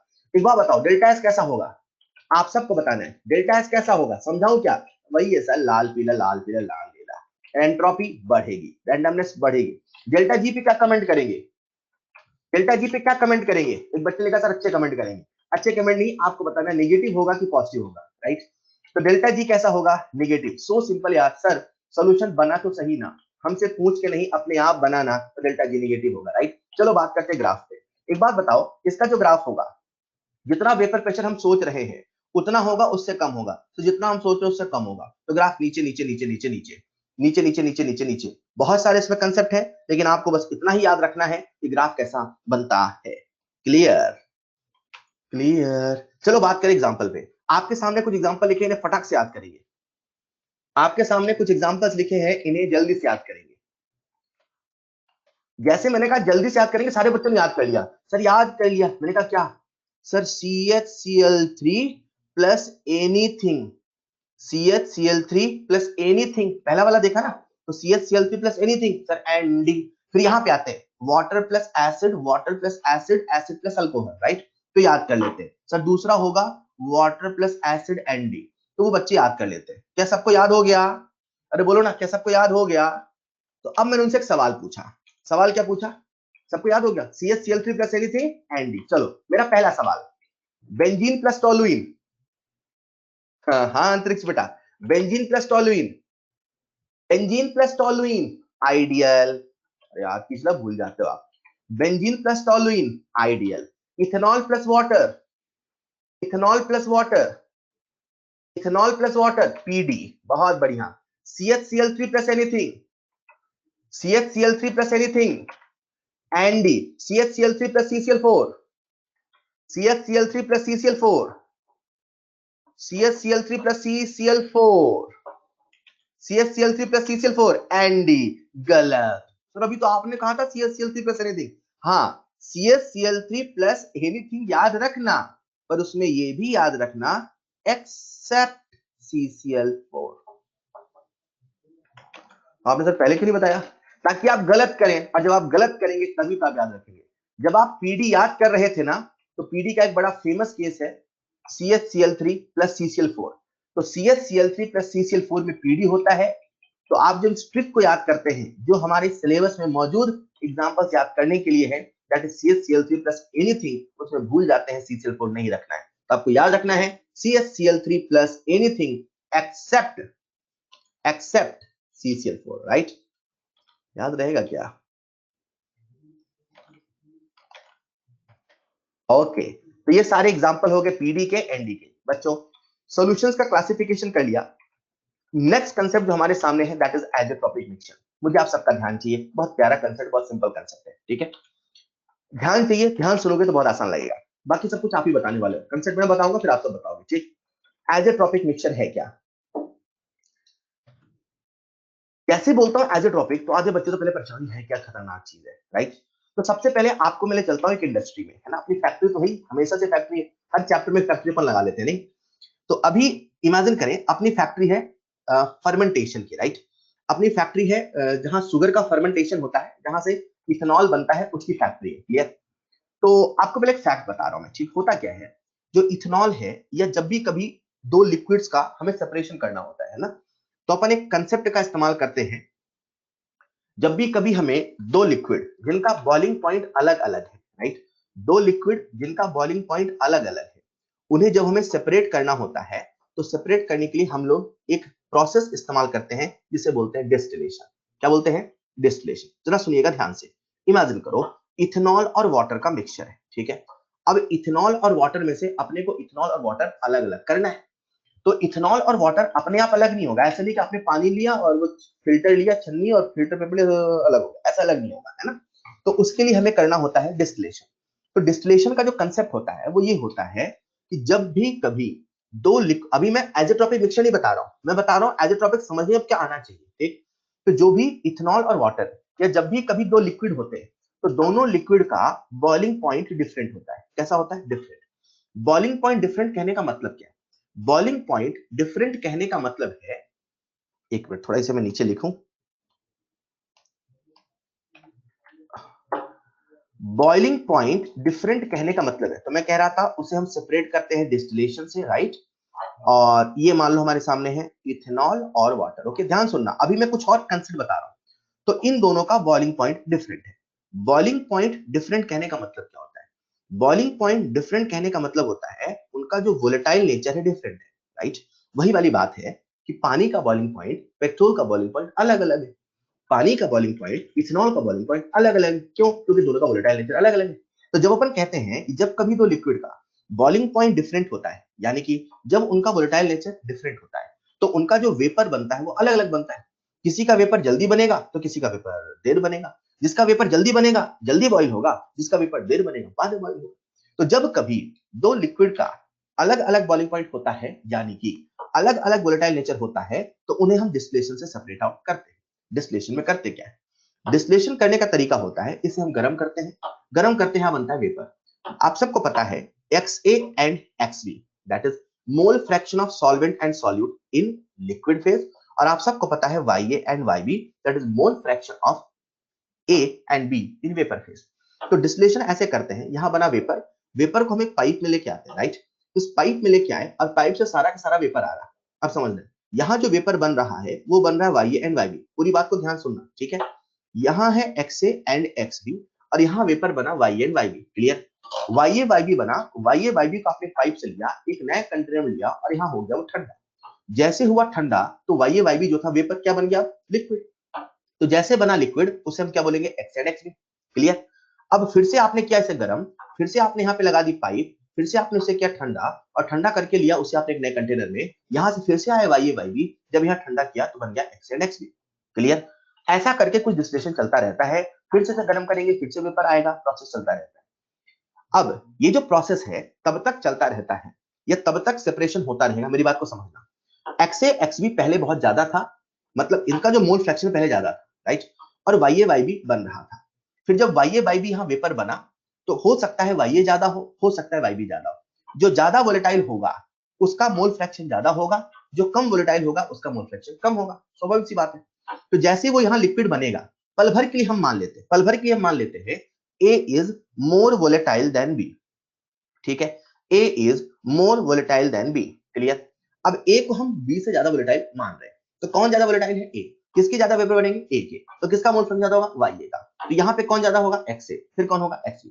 फिर से वेपर बनाया, फिर से YA YB, YA ज्यादा, ऐसे करते करते लास्ट में क्या होता है कि YA YB सेपरेट हो जाता है। लेकिन एक समस्या है, समस्या ये है कि जब ये डिस्टिलेशन प्रोसेस चल रहा था तो एक सिचुएशन ऐसी आती है, ये सिचुएशन अराइज हो हमेशा कोई जरूरी नहीं है। एक सिचुएशन ऐसी आती है जब YA YB and XA and XB equal हो जाता है। कहने का मतलब क्या है? पल भर के लिए ऐसा इमेजिन करो कि XA XB है 0.4 और 0.6 लेट्स से, और ऐसा सिचुएशन आया कि जो YA YB है वो भी हो गया 0.4 0.6। अब YA YB जो कि वेपर है, मैं Y बोल रहा हूं मतलब वेपर है, ठीक है। तो जैसे ही आपने वेपर को ठंडा किया तो वेपर ठंडा हुआ तो क्या बना? लिक्विड। तो लिक्विड का भी मोल फ्रैक्शन वही है जो गैस का है। पहले इस सिचुएशन आई, ये हमारे पास है X है, ये हमारे पास है Y।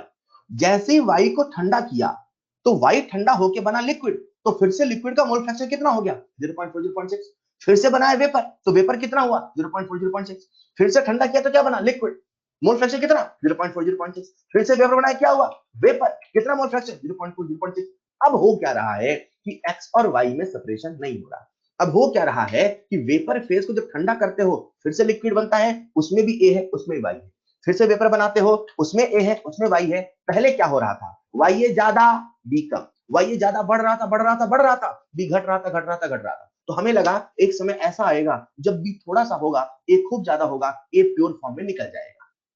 लेकिन इस प्रोसेस को करते समय एक सिचुएशन ऐसी आती है जब वेपर फेज का मोल फ्रैक्शन गैस फेज के मोल फ्रैक्शन के बराबर हो जाता है। सर, जब दोनों का मोल फ्रैक्शन बराबर हुआ तो हुआ क्या?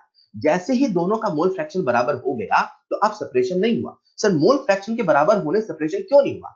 जैसे ही ये 0.0.6 वाला सिचुएशन आता है, लेट्स से, तो आपने वेपर लिया, वेपर को ठंडा किया, बना पानी।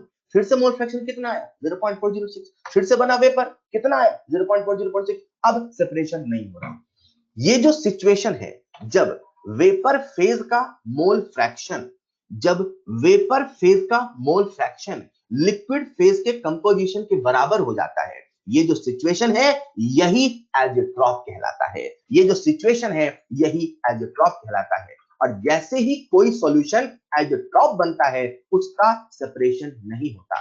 इमेजिन करो, अपनी इथेनॉल की फैक्ट्री है, आप इथेनॉल का सेपरेशन कर रहे हो, शुगर केन का फर्मेंटेशन चल रहा है, उसमें से आप इथेनॉल बना के बेच रहे हो, लेकिन इथेनॉल का जो प्रोडक्शन है वो अचानक से इंप्योर होने लगा। क्यों? क्योंकि इथेनॉल से प्रॉपर सेपरेशन नहीं हो रहा। भाई जब मार्केट में बिकेगा तो प्योर इथेनॉल बिकेगा, लेकिन जैसे ही एजेट्रॉप बन गया, जैसे ही लिक्विड का कंपोजिशन गैस के कंपोजिशन के बराबर हो गया, जैसे ही ये हुआ तो अब ए और बी का सेपरेशन नहीं हुआ। जब ए और बी का सेपरेशन नहीं हुआ तो वो हमारे लिए, इंडस्ट्री के लिए अच्छा नहीं बुरा है, क्योंकि अब उसका प्यूरिफिकेशन नहीं हुआ।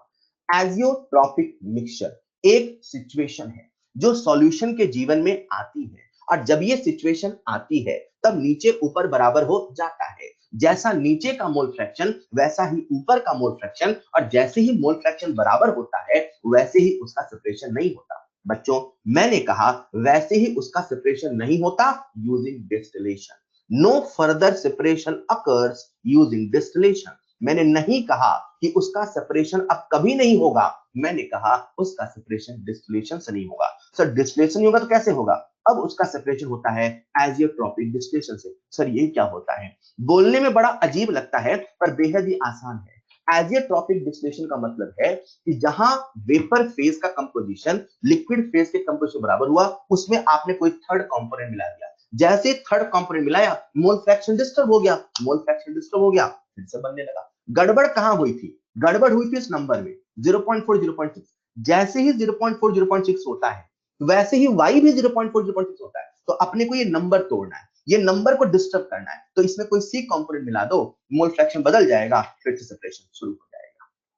क्लियर? तो एजेट्रॉप क्या है? एक सिचुएशन है। कहां आती है? सोल्यूशन के जीवन में आता है। तो क्या होता है? सर जब आता है तो नीचे ऊपर बराबर होता है, डिस्टिलेशन सेपरेशन नहीं होता। तो क्या कभी सेपरेशन नहीं होता? नहीं होता है। तब सेपरेशन एजेट्रॉपिक डिस्टिलेशन से होता है। मैं आपको एक मजे की बात बताऊं, जो ये एजेट्रॉपिक मिक्सचर होता है वो एक कांस्टेंट टेम्परेचर पर ही बॉईल होता है, वो एक कांस्टेंट टेम्परेचर पर ही बॉईल होता है। सर आखिर ऐसा क्यों होता है?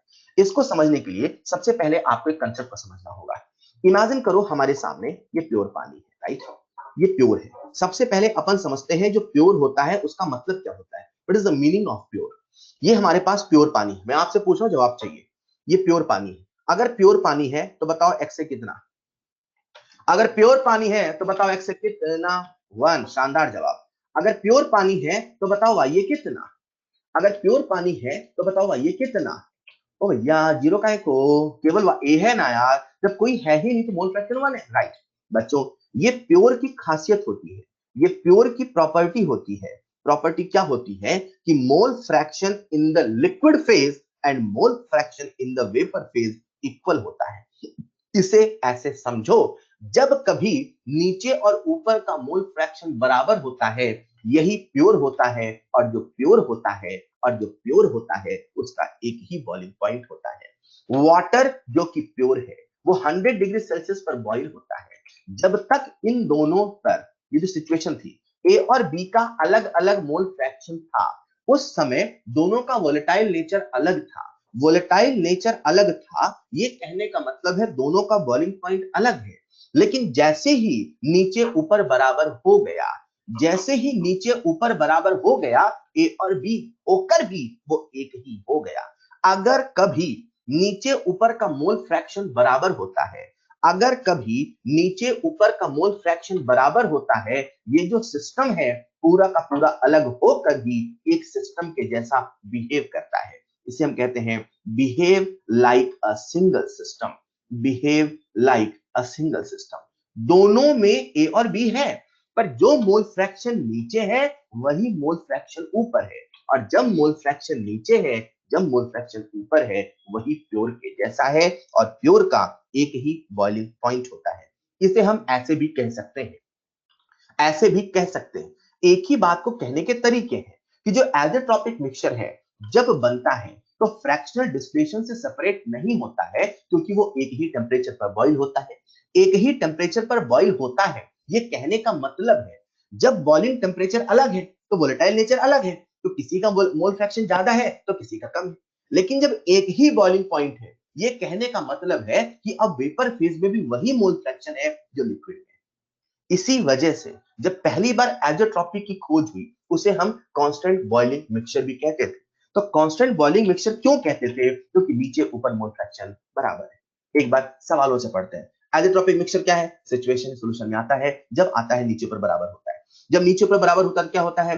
फ्रैक्शन डिस्टेंस सेपरेट नहीं होता। तो क्या वो कभी सेपरेट नहीं होता? नहीं होता है। तब कैसे होता है? आइसोट्रोपिक डिस्ट्रीब्यूशन से। उसमें क्या करना पड़ता है? कोई थर्ड कंपोनेंट मिला दो, मोल फ्रैक्शन तोड़ दो, फिर से अलग अलग आएगा, सेपरेशन हो जाएगा। आइसोट्रोपिक मिक्सचर में क्योंकि नीचे ऊपर कंपोजिशन बराबर होता है तो वो एक सिंगल सिस्टम की तरह बिहेव करता है और पूरे सिस्टम का एक ही बॉइलिंग पॉइंट होता है। इसीलिए अपन कहते हैं कि isotropic mixture can not be separated by fractional distillation method. लेकिन जो आइसोट्रोपिक बनता है वो सॉल्यूशन है, राइट? अब जो सॉल्यूशन है वो दो तरीके का है। भाई हम आइडियल सॉल्यूशन तो है ही नहीं अपने सामने, या है तो रियल सॉल्यूशन। अब रियल सॉल्यूशन होता है डेविएशन, या तो होगा पीडी या तो होगा एनडी। तो जो आइसोट्रोपिक मिक्सचर बनता है या तो पॉजिटिव डेविएशन से बना है या तो निगेटिव डेविएशन से बना है।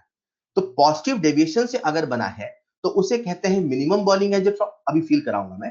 अगर निगेटिव डेविएशन से बना है उसे कहते हैं मैक्सिमम बॉइलिंग आइसोट्रोप। क्यों कहते हैं समझाता हूं।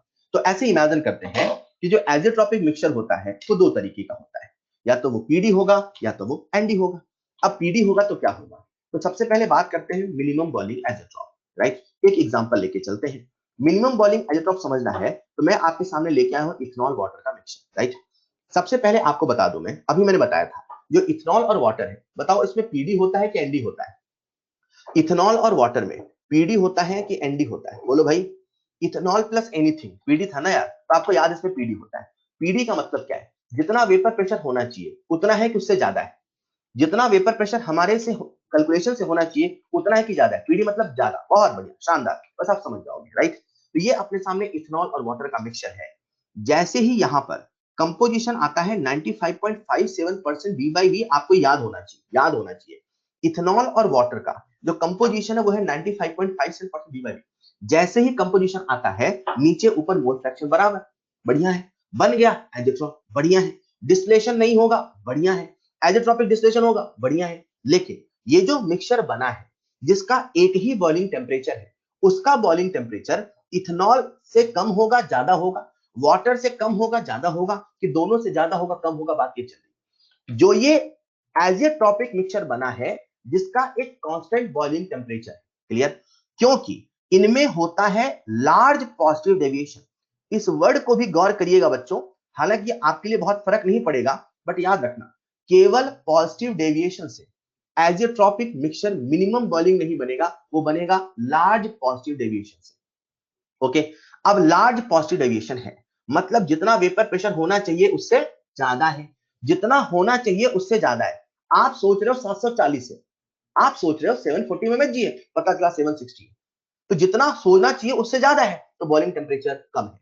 तो इसीलिए अपन बोलते हैं जब कभी लार्ज पॉजिटिव डेविएशन होता है तो वो जिस प्रकार के सॉल्यूशन को बनाता है उसे हम कहते हैं मिनिमम बॉइलिंग आइसोट्रोप। मिनिमम बॉइलिंग आइसोट्रोप कहने का मतलब है कि इसका जो बॉइलिंग टेम्परेचर होगा वो ए से भी कम होगा, बी से भी कम होगा। मतलब ये जो आइसोट्रोप बना है इसका जो बॉइलिंग टेम्परेचर होगा, इसका जो बॉइलिंग पॉइंट होगा वो इथेनॉल एंड वाटर दोनों से कम होगा। इथेनॉल एंड वाटर दोनों से कम होगा। अरे समझ पाए क्या यार? दोनों से कम होगा, क्लियर? कितना आसान है। तो जितना प्रेशर होना चाहिए उससे ज्यादा है तो बॉइलिंग पॉइंट कम है। अब कम किससे? दोनों से होगा। मतलब अगर सवाल के रूप में पूछूं, जो मैं कुछ दिन पूछूंगा कि दोनों से ही कम होगा, इथेनॉल से भी कम होगा और वाटर से भी कम होगा, क्लियर?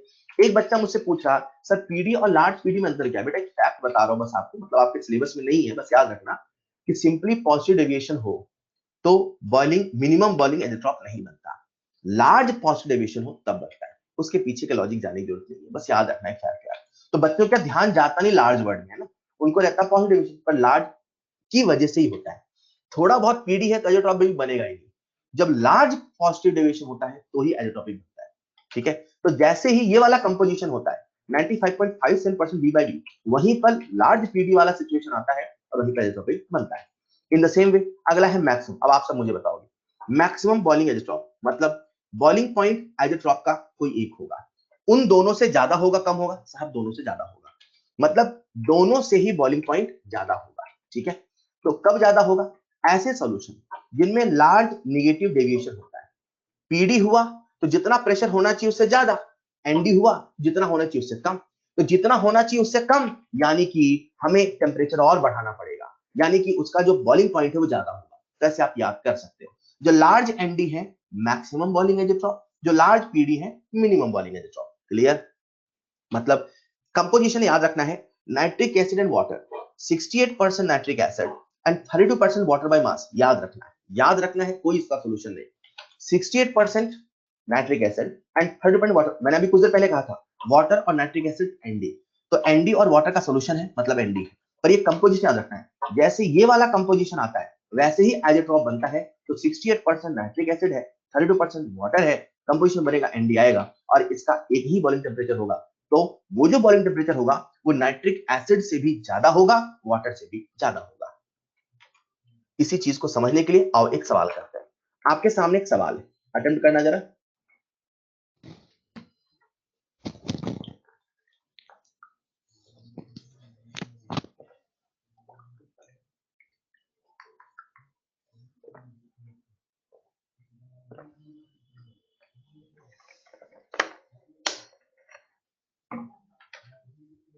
क्या बात है, सभी बच्चों ने मुझे बिल्कुल सही जवाब दिया। सबसे पहले सही जवाब दिया शुभजीत सिंह ने। सोल्यूशन का नेचर पहचानो ना यार, वो भी 10 है, वो भी 10 है, 10 और 10 20 होना चाहिए, 20 नहीं पर 19 है। मतलब जितना वॉल्यूम हो उससे कम है, तो वॉल्यूम कम है तो मॉलिक्यूल पास पास है, पास पास है मतलब एनडी है। अब आप समझदार हो, एनडी है तो बॉइलिंग पॉइंट ज्यादा है, थोड़ा फील करो यार, एनडी है तो बॉइलिंग पॉइंट ज्यादा है। तो इसका जो एजेट्रॉप बनेगा उसे अपन कहेंगे मैक्सिमम बॉइलिंग एजेट्रॉप, और जो बॉइलिंग पॉइंट है वो दोनों से ही ज्यादा होगा, एक से नहीं, दोनों से ही ज्यादा होगा। मतलब 368 से भी ज्यादा होगा, 415 से भी ज्यादा होगा। तो जब आप कहते हो 415 से ज्यादा, ऑटोमेटिक 368 ज्यादा तो ही कहना है यार। क्या बात है, आप सब सीख गए, बहुत बढ़िया, शानदार। कोई दिक्कत यहां तक? चलिए, ये था एजेट्रोपिक मिक्सचर। नेक्स्ट कंसेप्ट हम डिस्कस कर रहे हैं सॉल्युबिलिटी। सॉल्युबिलिटी को आपको मैंने आयनिक में पहले डिफाइन कर दिया था। जो सॉल्युबिलिटी होता है उसका मतलब होता है maximum amount of solute which can be dissolved in a specified amount of solvent at a constant temperature is called solubility।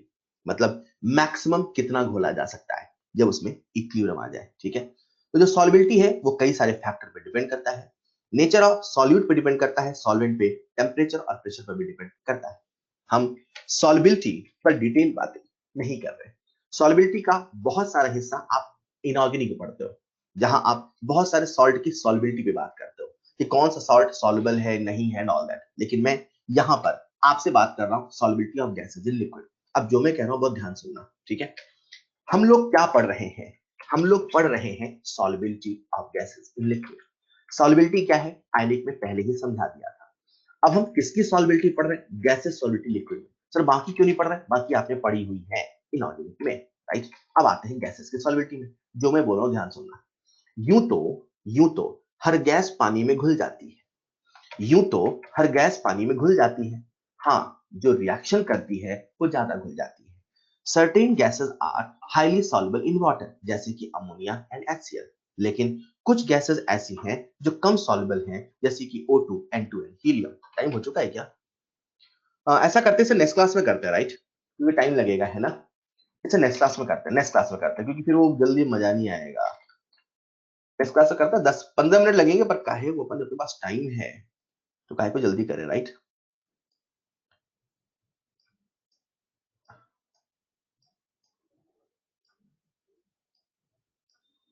एक सेकंड, सबसे पहले आपको मैं नेक्स्ट क्लास का होमवर्क दे दूं। नेक्स्ट क्लास का होमवर्क है ना, ओके। आप सबके सामने स्क्रीन पर है नेक्स्ट क्लास का होमवर्क।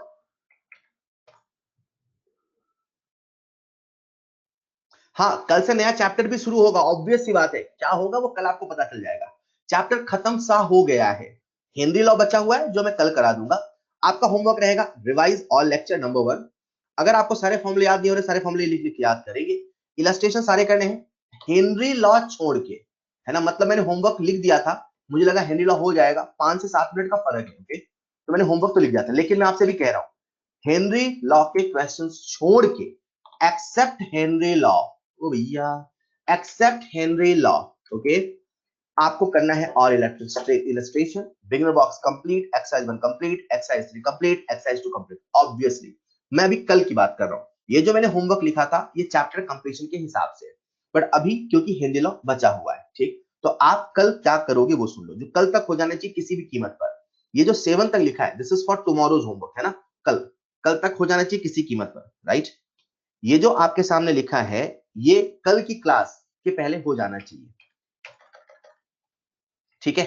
यहां तक ये जो आपके सामने होमवर्क है ये कल के लिए है, इसके बाद वाला जो होमवर्क है वो आप कल कर सकते हो तो अच्छी बात है, नहीं तो बाद में कर लेना, ठीक है।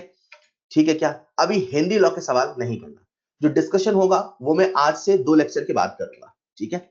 मतलब कल भी नहीं करूंगा, परसों भी नहीं, ताकि आप सारा होमवर्क कर लो, सभी बच्चों को सफिशिएंट टाइम मिले। लेकिन उसके बाद एक दिन हम डिस्कस कर लेंगे, तो अगर आपने कल ही कर लिया एक्सरसाइज 2 तो परसों डिस्कस कर लेंगे, तो डिपेंड करता है आप कब करेंगे। लेकिन मैं आपसे रिक्वेस्ट करूंगा, क्योंकि अभी आने वाला है आपका पेपर ना, उस चक्कर में बोल रहा हूँ, आपसे मैं रिक्वेस्ट करूंगा चैप्टर के तुरंत बाद सारे सवाल लगा लो, फ्लो में सारे हो जाते हैं, और मोमेंटम का अलग जादू है यार, है ना। आप अगर बाद में करोगे तो फिर आप इस चैप्टर की फील को भूल जाओगे, और वो फील फिर से जगाने में बहुत मेहनत करनी पड़ती है, ठीक है। तो आज के लिए इतना ही। सबसे पहले आपको मैं क्लास का होमवर्क दे देता हूँ, दे दिया। अब आपको मैं क्लास का हैंड आउट दे देता हूँ, ओके। मुझे 2 मिनट दीजिएगा। नहीं यार, डिस्कशन अभी कर लेंगे, हाँ ठीक है, अभी डिस्कशन अभी करेंगे 2 लेक्चर के बाद। नहीं नहीं नहीं, आपकी नहीं सुननी है, 2 लेक्चर के बाद डिस्कशन होगा, right. So that's all for today. कल चैप्टर खत्म होगा और एक नया चैप्टर भी शुरू होगा, क्या होगा वो आपको कल पता चलेगा, ठीक है। So thank you so much, मैं आपको हैंड आउट दे रहा हूँ।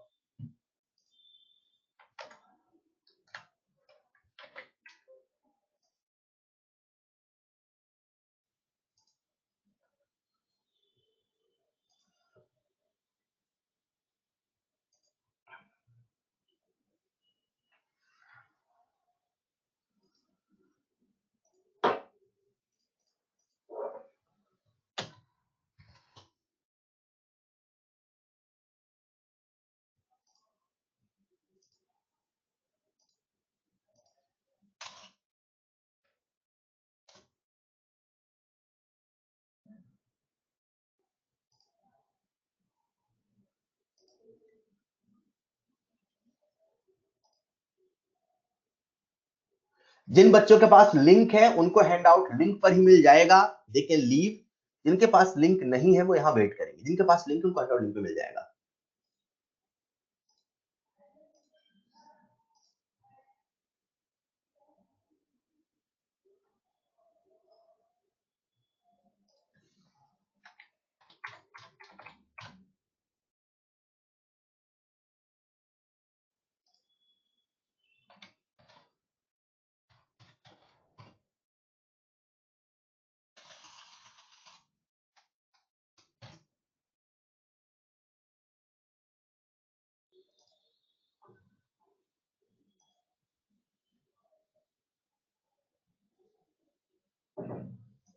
आप सबके सामने भी पॉपअप आया होगा, पॉपअप की मदद से भी आज की क्लास के हैंड आउट डाउनलोड कर सकते हैं, राइट। तो यही हैंड आउट मैं सेव कर देता हूं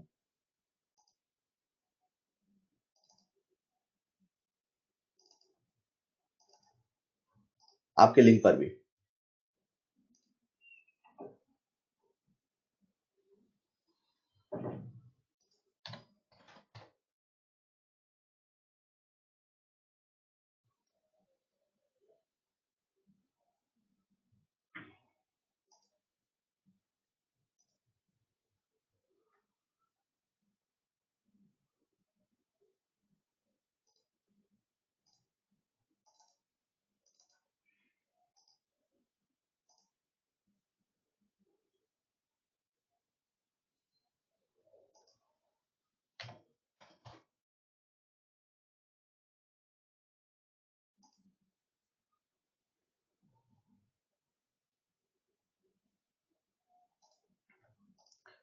ओके बच्चों, मैंने ये हैंड आउट लिंक पर भी सेव कर दिया, वहां से भी डाउनलोड कर सकते हैं। So that's all for today. पढ़ते रहिए, मिलते हैं नेक्स्ट क्लास में। Thank you so much. मैं इसे क्लोज कर रहा हूं।